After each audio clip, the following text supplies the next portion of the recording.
Alright, welcome back to the channel. For today's video, going to show you a lure or a rig that I've been using for quite a long time, and if you've followed along the channel, you've seen me catch a lot of fish on it. But on this day, I started out with my jig and fluke, and then I had to switch over to the bass jig because it just, it got slow as the day went on. But anyway, stay tuned for this. Caught some nice fish, and I'm going to come back and show you how I rig the jig and fluke and certain couple things that I do to it to make it more effective. Stay tuned. Starting out the morning with the jig and fluke. The threadfin shad have been getting a little bigger, so this should start working.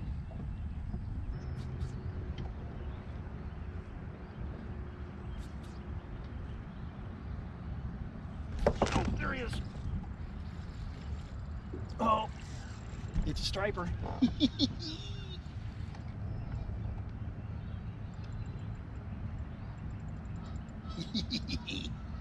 That's what I was hoping for.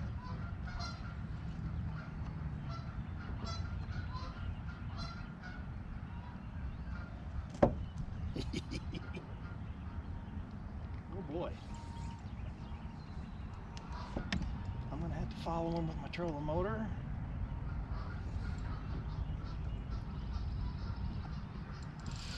Don't break me off now, fella.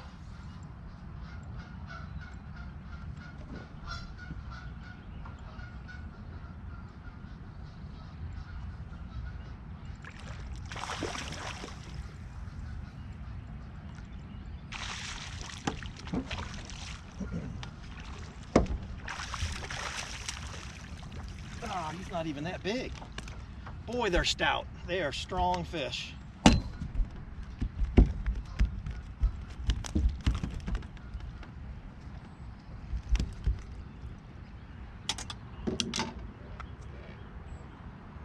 And I want to point out, I'm using my jig and fluke. If you watch my channel, you've seen me catch a lot of fish on the old jig and fluke.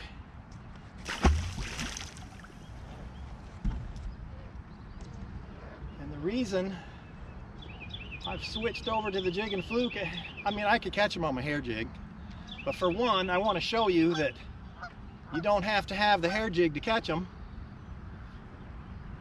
And the second reason is most of the bait up here right now is threadfin shad, and there for a while it was tiny, and it has gotten a little bigger, so I'm using a small fluke style bait. I'm looking at fish too, boy.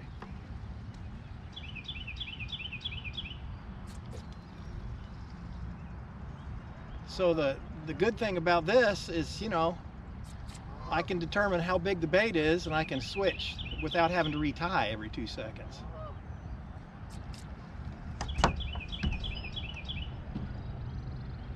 There's been a boat setting on these points the last couple times I've been over here. They've watched my videos, so they think they're going to come sit on these points and catch them. And they probably have been.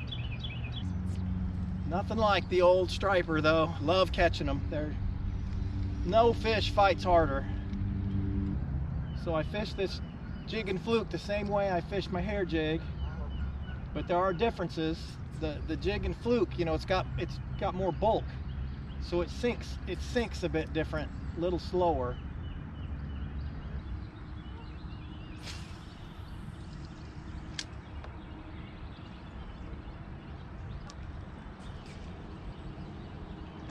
There he is.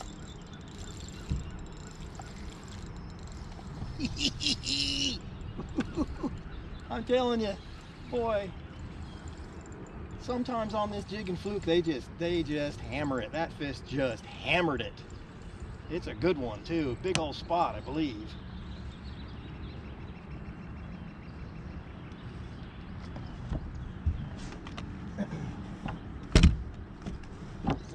Get my net out here. it's not that big. I mean, it's a nice fish.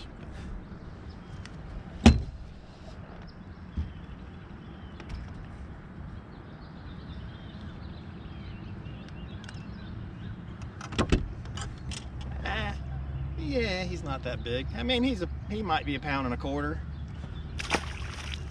Sure was fun.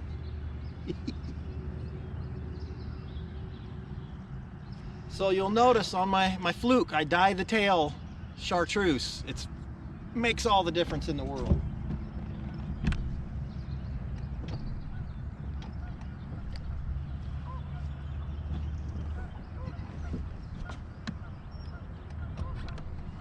And when fishing either the hair jig or the jig and fluke like this, I position my boat a long ways away from the point I'm fishing.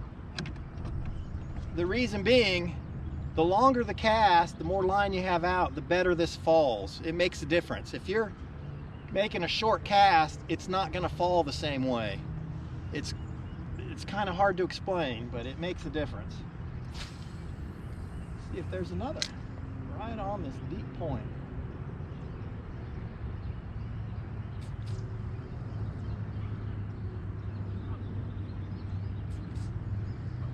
That fish hammered it.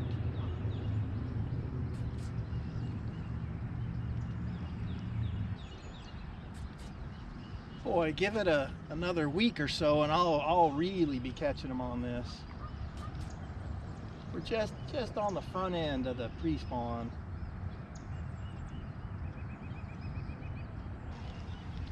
Kind of surprised there's not another one. This is a good point.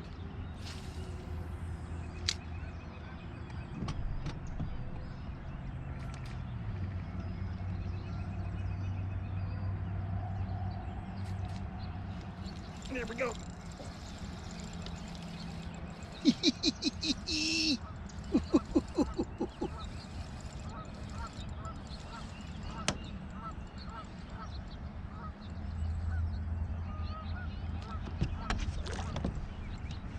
I do believe they're growing a little bit.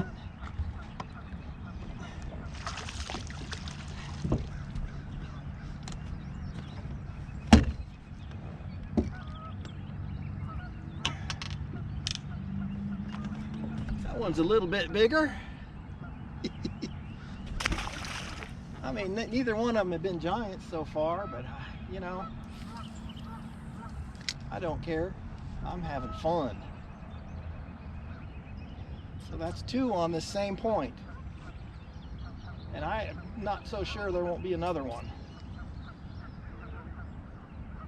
My boat's sitting in 35 feet of water.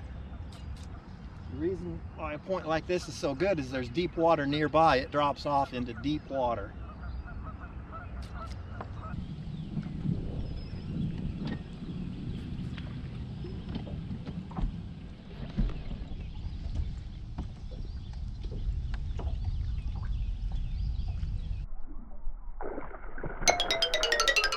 Oh boy, that was a big old bass.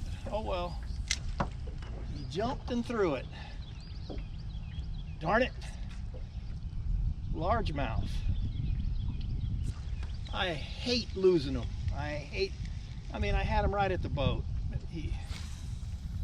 you know, when they jump and shake their head, the weight of that jig, you know, could just fling it right out of there. So you can see here, I got a couple different sizes of flukes.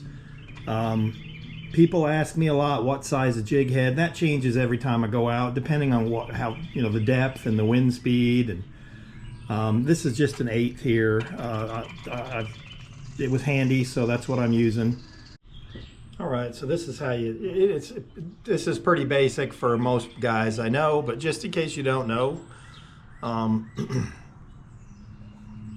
you want to start like this. Wait a minute, what am I doing? It's hard, you know, it's hard to do when you actually think about it.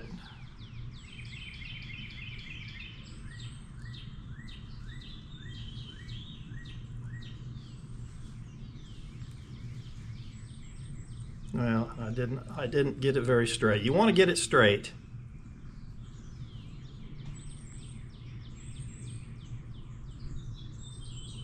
So there, it's rigged on here. And I always, without fail, I will dye the tail. I got these little, let me do it down here. Little dye markers.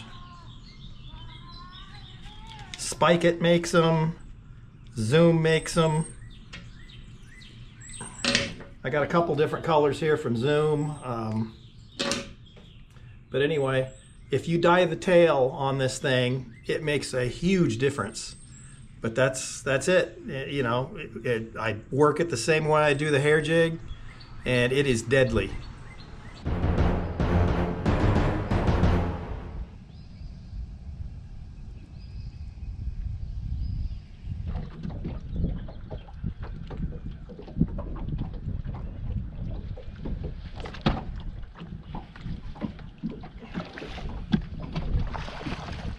Ooh, it's a nice one.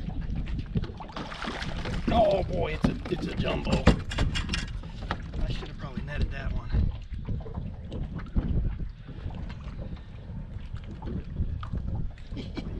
So I switched over to my jig because that's what it gives you there. That's a nice one. Big old, that's probably 3.5 maybe. Good fish.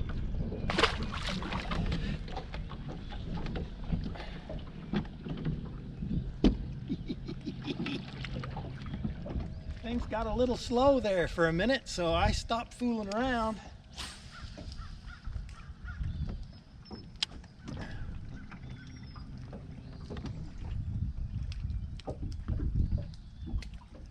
I'm trying to keep the videos interesting by switching it up as much as I can, but you also got to use what works, and the jig always works. So when it's slow like this, I'm throwing the jig. Man, that was a nice one. Wow. So I'm fishing a steep, rocky bluff here. Got the wind blowing in my face, and I've got my boat positioned into the wind. If I were to fish from the other direction and let the wind push me, you'd fish through this way too quick. This way, I got to use my trolling motor.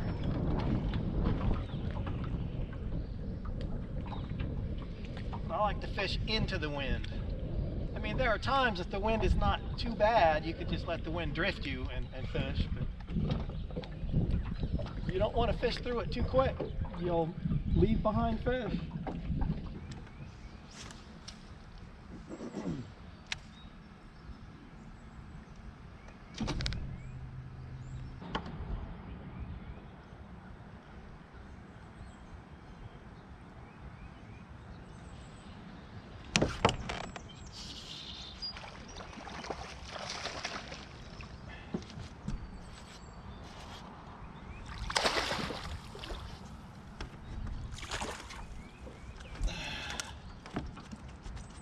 Come on now.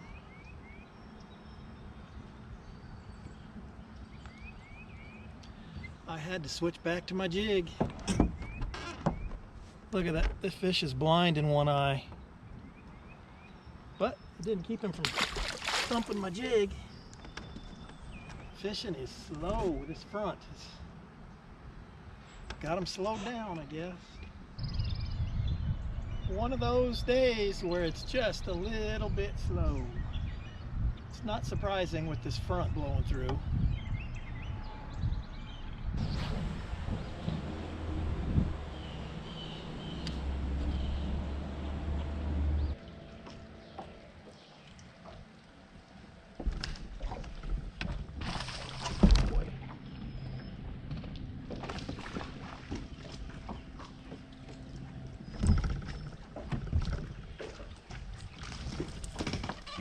Oh, he had me on the other side of the cable. Wow.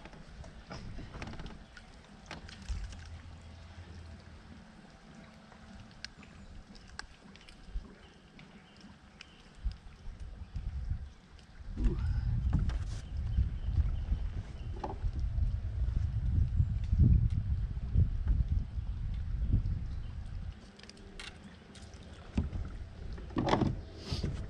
Another nice you know, that might be pushing 2 pounds. Nice fish.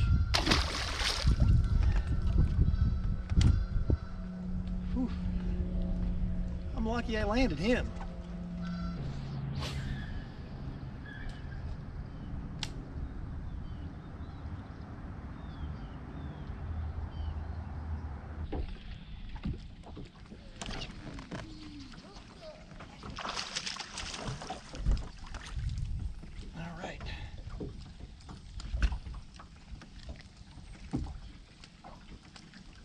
Nice little chunk. So before someone chimes in and says that's a Damiki rig, that's all I can say to that is baloney. We were fishing that rig for walleyes 20 something years ago. There's not a whole lot of new ideas in the fishing industry. There's just recycled old ideas. But it is, in the coming months here, you're going to see me fish that a lot, and it really works. It's starting, we're at the front end of it. The fish are feeding on threadfin shad that you know, when they're first hatched out, they're very small, and they're getting a little bigger, and that's a bigger profile. It's a little bulkier than the hair jig. Hair jig will still work. I'm just trying to show you you know, other ways of catching them, but I really like the way that falls. It falls a little slower. When you pop it, it kind of has an erratic fall to it. The bass just can't resist it. But anyway, thanks for watching. Make sure you give it a thumbs up. If you haven't subscribed and you're new to the channel, please consider subscribing. You don't want to miss any episodes. And one thing you will learn about my channel is I am prolific. I upload twice a week, and I've been doing it for a long time. And my upload editing schedule is crazy, but I love doing it, and my channel's growing, so get on board. And thanks for watching again, and I'll see you next time.